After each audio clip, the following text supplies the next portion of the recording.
മാനേജ്മെന്റിന്റെ ആളുകൾ മദ്രസ സാധാരണ നമ്മൾ പറയാറുണ്ട് കഴുത്തും കത്തിയാണ് ഏൽപ്പിച്ചു കൊടുക്കുക. കഴുത്തും കത്തി ഏൽപ്പിച്ചു ആർക്ക്? ഉസ്താദുമാർക്ക്. കഴുത്തും കത്തി ഉസ്താദുമാർക്കാണ് ഏൽപ്പിച്ചു കൊടുക്കുക. എന്നിട്ട് മാനേജ്മെന്റിന്റെ പ്രതിനിധികൾക്കുള്ള റോൾ എന്താ? അവരുടെ റോള് മാസത്തിൽ ശമ്പളം കൊടുക്കുക, പിന്നെ റോള് ശാബാൻ മാസം ആവുമ്പോ പിരിച്ചുവിടുക. എന്തേ പിടിക്കണില്ലേ? ശാബാൻ മാസം ആവുമ്പോ പിരിച്ചുവിടലും നമ്മളെ റോളാണല്ലോ. ശവ്വാൽ മാസം ആവുമ്പോ എടുക്കലും നമ്മളെ റോളാ. അപ്പൊ അതിലൊക്കെ ഒരുപാട് എന്താ ശാബാൻ മാസം ആവുമ്പോ പിരിച്ചുവിടുന്നത്, ഞാൻ അതിലേക്ക് കടക്കണില്ല. ശാബാൻ മാസം ആവുമ്പോ പിരിച്ചുവിടുന്നത് എന്തിനാ? ശാബാൻ മാസം ആവുമ്പോ പിരിച്ചു വിട്ടിട്ടില്ലെങ്കിൽ പിന്നെ ഒരുപാട് കൊല്ലങ്ങൾ ഈ ഉസ്താദ് നിന്ന് കഴിഞ്ഞാൽ ശമ്പളം വർദ്ധിപ്പിക്കേണ്ടി വരും, അതുപോലെ മറ്റു ആനുകൂല്യങ്ങൾ കൊടുക്കേണ്ടി വരും, അങ്ങനെ ഒരുപാട് കാര്യങ്ങളുണ്ട്. അപ്പോൾ ശാബാനിലൊക്കെ പിരിച്ചു വിട്ട് കഴിഞ്ഞാൽ പിന്നെ ആൾ വരുന്ന പുതിയതല്ലേ, പുതിയത് വരുന്ന ആൾക്ക് എന്ത് കൊടുക്കണ്ടല്ലോ. ഇങ്ങനെ ബലിയാടാകുന്ന നല്ലതുപോലെ അധ്യാപനം നടത്താൻ കഴിയുന്ന കുട്ടികളിൽ അവരുടെ ജീവിതത്തിൽ നല്ലതുപോലെ സ്വാധീനിക്കാൻ കഴിയുന്ന എത്രയോ ഉസ്താദുമാരുണ്ട്. നിസ്സാരമായ കാരണം പണ്ട് 89 മുമ്പ് ഈ പരിപാടി അവിടെ ആയിരുന്നു. ഇപ്പൊ ഈ പരിപാടി ചില സ്ഥലങ്ങളിൽ ഒരു രോഗമായിട്ട് ഇങ്ങനെ തുടങ്ങിയിട്ടുണ്ട്. വളരെ ശ്രദ്ധിക്കണം. അധ്യാപകരെ മാറ്റണ്ട എന്നല്ല ഞാൻ പറയുന്നത്, കമ്മിറ്റിയെ മാറ്റുന്നില്ലേ? എന്താ കമ്മിറ്റിയെ മാറ്റുന്നത്? കമ്മിറ്റിയെ മാറ്റേണ്ടി വരുമ്പോൾ കമ്മിറ്റിയെ മാറ്റും, നാട്ടുകാർ മാറ്റും.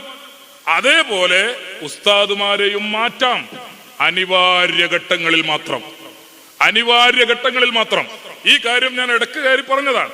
ഏതായിരുന്നാലും നമ്മുടെ മദ്രസയുടെ ഏറ്റവും ബറക്കത്തുള്ള മുഖമാണ് രാവിലെയുള്ള അരമണിക്കൂർ സമയം. ഞാൻ പറഞ്ഞു തുടങ്ങിയ കാര്യം പൂർത്തിയാക്കട്ടെ. ഇവിടെ ഉസ്താദുമാർക്ക് മാത്രമല്ല ജോലി, ആർക്കുമുണ്ട്? നമ്മുടെ മാനേജ്മെന്റിന്റെ പ്രതിനിധികൾക്കും ഉത്തരവാദിത്തമുണ്ട്. ആ ഉത്തരവാദിത്തം വളരെ വലുതാണ്. ഉസ്താദുമാരെപ്പോഴാ വന്നത്, അവര് എന്താ ചെയ്യുന്നത്, അത് നിരീക്ഷിക്കലും നോക്കലും മാത്രമല്ല. അത് നമ്മളെക്കാൾ ദീന് പഠിച്ചവരാണല്ലോ ഉസ്താദുമാര്, നമ്മേക്കാൾ ദീന് പഠിച്ചവരാണ് ഉസ്താദുമാര്. അതുകൊണ്ട് ഉസ്താദുമാർക്ക് കൃത്യമായിട്ട് ക്ലാസ്സിൽ വരണമെന്നും ആ ക്ലാസ്സിൽ നിന്ന് കുട്ടികൾ പിരിഞ്ഞുപോയി എന്ന് ഉറപ്പുവരുത്തുന്നവരെ അവിടെ നിൽക്കണമെന്നും മൊബൈലും മറ്റുമൊന്നും ഈ മദ്രസയിൽ ഉപയോഗിക്കാൻ പാടില്ലെന്നും ടെലിഫോൺ ആകെ അരമണിക്കൂർ സമയമാണ് കിട്ടുക. ആ അരമണിക്കൂർ സമയത്തിനുള്ളിൽ 2 ടെലിഫോണും കൂടി ആയിക്കഴിഞ്ഞാൽ എന്റെ കുട്ടികൾക്കൊന്നും പഠിപ്പിക്കാൻ കഴിയില്ലെന്നും ഇങ്ങനെയുള്ള ബോധങ്ങളൊക്കെ ഉസ്താദുമാർക്കുണ്ട്. എല്ലാ ബോധം ഉസ്താദുമാർക്കുണ്ട്. ആ ബോധമൊക്കെ കുട്ടികളെ നല്ലതുപോലെ പറഞ്ഞ് പഠിപ്പിച്ചിട്ടാണ് സുൽത്താനുൽ ഉലമ മർക്കസിൽ നിന്ന് ഈ ഉസ്താദുമാരെ പറഞ്ഞു വിടുന്നത്. ഓരോ മദ്രസയും നിങ്ങൾ എങ്ങനെ കൈകാര്യം ചെയ്യണം, ഓരോ മഹല്ലും നിങ്ങൾ എങ്ങനെ കൈകാര്യം ചെയ്യണം, ഓരോ കുട്ടിയോടും നിങ്ങൾ എങ്ങനെ പെരുമാറണം, ഇങ്ങനെ കുട്ടിയുടെ ടീച്ചിങ് മെത്തേഡ് വരെ ഒരു സഖാഫി പഠിച്ചിട്ടാണ് പുറത്തിറങ്ങുന്നത്, ഒരു സഅദി പഠിച്ചിട്ടാണ് പുറത്തിറങ്ങുന്നത്. അതുപോലെയുള്ള ബിരുദധാരികളൊക്കെയും അത് പഠിപ്പിക്കുന്നുണ്ട്. അങ്ങനെ പഠിക്കാൻ സാധിക്കാത്തവർക്ക് വേണ്ടി വിദ്യാഭ്യാസ ബോർഡിന്റെ വിപുലമായ ട്രെയിനിങ് പദ്ധതിയുണ്ട്. അങ്ങനെ എല്ലാ സംവിധാനത്തോടെയുമാണ് നമ്മുടെ മദ്രസ മുന്നോട്ട് പോകുന്നത്. ഇപ്പൊ അൽഹംദുലില്ലാഹ് SMA പ്രവർത്തനം ആരംഭിച്ചതിന് ശേഷം മുഅല്ലിമീങ്ങൾക്ക് മാത്രമല്ല മാനേജ്മെന്റ് നേതാക്കൾക്കും സമയബന്ധിതമായ ട്രെയിനിങ് നാം കൊടുത്തുകൊണ്ടിരിക്കുകയാണ്. ആ ട്രെയിനിങ്ങിന്റെ ഭാഗമായി പ്രധാനപ്പെട്ട ഒരു കാര്യമാണ് ഞാൻ നിങ്ങളോട് സൂചിപ്പിക്കുന്നത്. നിങ്ങളെല്ലാവരും നിങ്ങളെ മദ്രസയെ കുറിച്ചൊന്ന് ആലോചിച്ച്, ഞാൻ നിർത്തുകയാണ്. നിങ്ങളെ മദ്രസയെ കുറിച്ചൊന്ന് ആലോചിച്ച് നോക്കുക. എത്ര കുട്ടികളാ 1ാം ക്ലാസ്സിൽ വരല്? 1ാം ക്ലാസ്സിൽ ഒരു 15 കുട്ടികൾ, ഞാൻ ഒരു ഇടക്ക് വെച്ച് പിടിക്കുക, ചിലപ്പോൾ അങ്ങോട്ടുണ്ടാവും ചിലപ്പോൾ ഇങ്ങോട്ടും ഉണ്ടാവും. ഒരു 15 കുട്ടികൾ 1ാം ക്ലാസ്സിൽ ചേർന്നാൽ 7ാം ക്ലാസ്സിൽ എത്തുമ്പോൾ എത്ര ഉണ്ടാവും? 7ാം ക്ലാസ്സിൽ എത്തുമ്പോൾ എത്ര ഉണ്ടാവും? ആ ഉസ്താദ് ചിരിക്കാൻ തുടങ്ങി. ഉത്തരം വളരെ അപകടത്തിലാ കിടക്കണമെന്ന് മനസ്സിലാക്കിയിട്ടാണ് ഈ ചിരിക്കണത്. 1ാം ക്ലാസ്സിൽ ചേരുന്ന കുട്ടി 7ാം ക്ലാസ്സിൽ എത്തുമ്പോൾ 15 കുട്ടികളാണ് ഒന്നിലെങ്കിൽ 7 എത്തുമ്പോൾ എത്ര ഉണ്ടാവും? ശരി, 7ൽ നിന്ന് വീണ്ടും ക്ലാസ് മുന്നോട്ട് പോയി, 8 എത്തി, 9 എത്തി, 10 എത്തി, 10ാം ക്ലാസ്സിലെത്തി. 10ാം ക്ലാസ്സിലെത്തുമ്പോ എത്ര ഉണ്ടാവും? ഒരാണും ഒരു പെണ്ണും ഇങ്ങനെ മുഖാമുഖം. 11ാം ക്ലാസ്സിൽ എത്തുമ്പോഴോ ഒരു ഉസ്താദും ഒരു പെണ്ണും ഇങ്ങനെ മുഖാമുഖം. ഇതല്ലേ കണക്ക്? ഇങ്ങനല്ലേ കണക്ക്? ഏകദേശം ചെറിയ വ്യത്യാസങ്ങൾ ഉണ്ടാവും, ഏകദേശം ഇതല്ലേ കണക്ക്? ഇങ്ങനെ സംഭവിക്കുമ്പോ 5ാം ക്ലാസ്സിൽ വെച്ച് കുട്ടികൾ കൂട്ടമായി കൊഴിഞ്ഞു പോകുമ്പോ, അല്ലെങ്കിൽ 7ാം ക്ലാസ്സിൽ വെച്ച് കുട്ടികൾ കൂട്ടമായി കൊഴിഞ്ഞു പോകുമ്പോ, എന്തുകൊണ്ടാണ് ഇന്നാലിന്ന അബ്ദുള്ളയുടെ കുട്ടി 5ാം ക്ലാസ്സിൽ വെച്ച് പഠനം നിർത്തിയത് എന്ന് ഒരു അന്വേഷണം സെക്രട്ടറി നടത്തിയിട്ടുണ്ടോ? പ്രസിഡന്റ് നടത്തിയിട്ടുണ്ടോ? കമ്മിറ്റി നടത്തിയിട്ടുണ്ടോ? ഉണ്ടെങ്കിൽ നിങ്ങൾ നേതാക്കളാ. അങ്ങനെ ചെയ്യുന്നവരാണ് നിങ്ങളെങ്കിൽ നിങ്ങളാണ് മദ്രസയുടെ നേതാക്കൾ. അങ്ങനെ ചെയ്യുന്നവരല്ല നിങ്ങളെങ്കിൽ അടുത്ത തെരഞ്ഞെടുപ്പിൽ നിങ്ങൾ പുറന്തള്ളപ്പെടും. അടുത്ത കമ്മിറ്റി തെരഞ്ഞെടുപ്പിൽ നിങ്ങൾ പുറന്തള്ളപ്പെടും എന്നല്ല, പുറന്തള്ളപ്പെടണം. ഉത്തരവാദിത്തങ്ങൾ ഉത്തരവാദിത്ത ബോധത്തോടെ നിർവഹിക്കണം. നമ്മുടെ കുട്ടികള് ഞാൻ പറഞ്ഞു നിർത്തുക. ഇപ്പോ നമ്മുടെ കുട്ടികള് 5ാം ക്ലാസ് നിന്ന് പിരിഞ്ഞാൽ ശരിക്കും ശ്രദ്ധിക്കണേ. 5ാം ക്ലാസ് നിന്ന് ഒരു കുട്ടി മദ്രസയിൽ നിന്ന് പിരിഞ്ഞു നോക്കുക. ഓൻ എത്ര വയസ്സ്? 10 അല്ലേ? 10 വയസ്സല്ലേ? 10 വയസ്സാണ് 5ൽ നിന്ന് പിരിയുമുണ്ടാകുക. ഈ 10 വയസ്സായ ആൺകുട്ടിയും പെൺകുട്ടിയും ഓന് കുളി നിർബന്ധമാണെങ്കിൽ എത്ര കൊല്ലം കഴിയണം? കുളി നിർബന്ധമാണെങ്കിൽ എത്ര കൊല്ലം കഴിയണം? 5 കൊല്ലം കൂടി കഴിയണം. 5 കൊല്ലം കൂടി കഴിയണം കുളി നിർബന്ധമാണെങ്കിൽ. പെൺകുട്ടിയാണെങ്കിൽ ചിലപ്പോ ആയിട്ടുണ്ടാവും, ഇല്ലെങ്കിൽ ഓൾക്കും വേണം എന്ത് ഒരു 5 കൊല്ലം കഴിയാം. ഇങ്ങനെ 5 കൊല്ലം കഴിഞ്ഞ് കുട്ടിക്ക് കുളി നിർബന്ധമാകുമ്പോ, ആണിനും പെണ്ണിനും കുളി നിർബന്ധമാകുമ്പോ, നമ്മൾ ജനാബത്ത് പഠിച്ചത് എവിടെ? നമ്മൾ ഹൈദ് പഠിച്ചത് എവിടെ? നമ്മൾ നിഫാസ് പ്രസവരക്തം അതിന്റെ ഹുക്കുമുകൾ പഠിച്ചത് എവിടെ? ഇതെന്താണെന്ന് അറിയണതിന് മുമ്പാ, ഇതെന്താണ് എന്ന് അറിയുന്നതിന് മുമ്പാണ് ഇതൊക്കെ പഠിച്ചിട്ടുള്ളത്.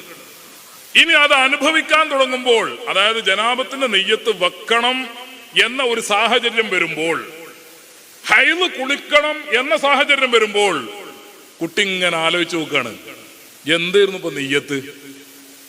എത്ര കാലം മുമ്പ് പഠിച്ചതാ?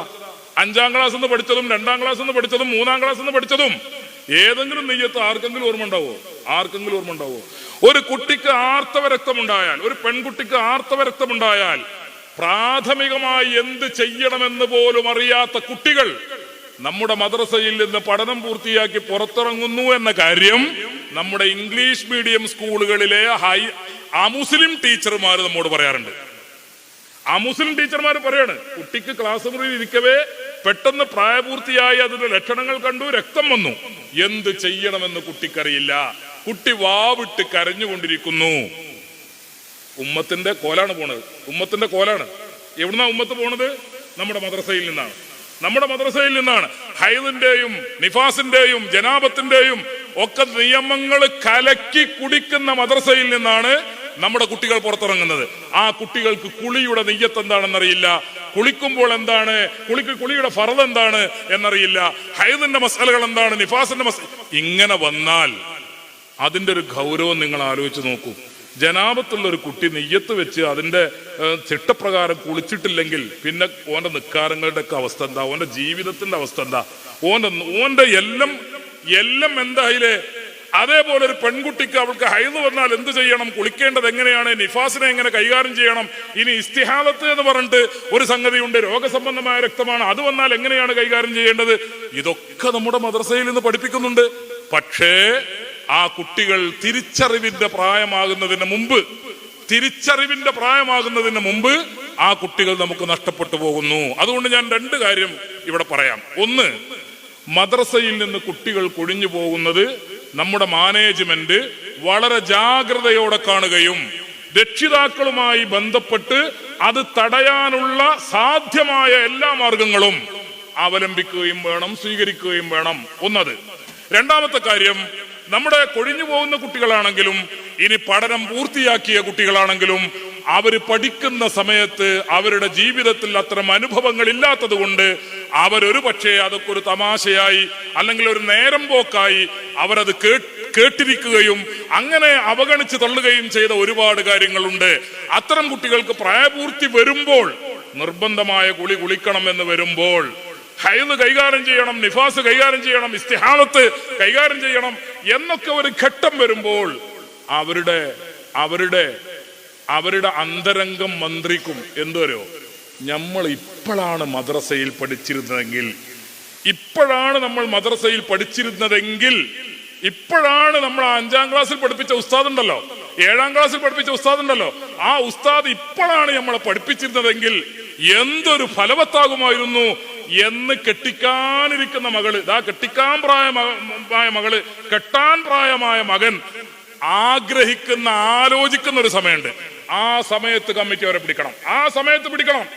ആ സമയത്ത് പിടിച്ച കുട്ടികൾക്ക് വെറും 48 മണിക്കൂറിന്റെ ക്ലാസ് മതി, മദ്രസ മതി എന്ത് പഠിപ്പിക്കാൻ? അവരുടെ ഇസ്ലാമിക ജീവിതം വേറെ വെക്കണം നിൽക്കട്ടെ. അവരുടെ ഇസ്ലാമിക ജീവിതം എങ്ങനെ കുളിക്കണം, എങ്ങനെ കുളിക്കുന്ന നെയ്യത്ത് ചെയ്യണം, എങ്ങനെ ഒതുണ്ടാക്കണം, എങ്ങനെ നിസ്കരിക്കണം, ഹൈദ് എന്താണ്, നിഫാസ് എന്താണ്, അതേപോലെ ഇസ്തിഹാലത്ത് എന്താണ്, ഇങ്ങനെ ജീവിതത്തിൽ വരുന്ന ഈ കാര്യങ്ങൾ എന്തൊക്കെ, അതിന്റെ നിയമങ്ങൾ എന്തൊക്കെ എന്ന് പഠിപ്പിക്കാൻ വെറും 48 മണിക്കൂർ മതി. ആ 48 മണിക്കൂറിന്റെ ഉള്ളിൽ തന്നെ അത് പഠിപ്പിക്കാൻ പറ്റിയ മികച്ച ഉസ്താദ്